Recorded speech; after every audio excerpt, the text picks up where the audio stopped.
Уважаемые друзья, мы Հայաստանն այս անգամ էլ է շրջանցում ՀԱՊԿ գագաթնաժողովը։ Հայ պաշտոնյաները նոյեմբերի 27-ին Բիշքեկ չեն գնա, բայց համաձայնեցված փաստաթղթերին ասել են դեմ չեն։ Երևանը սառեցրել է անդամակցությունը ՀԱՊԿ-ին, թեև կառույցը լքելու մասին խոսք չկա։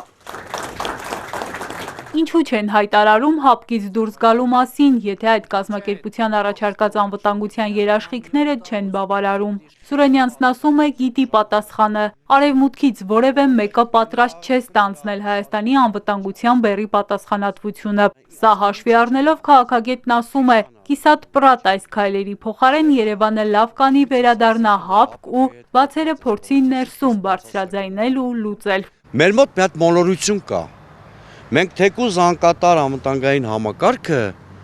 համեմատում ենք ոչ թե դրա բացակայության հետ, այլ ինչ-որ իդեալական մի բանի հետ, որը գոյություն չունի։ Իդեալական համակարգեր չեն լինում։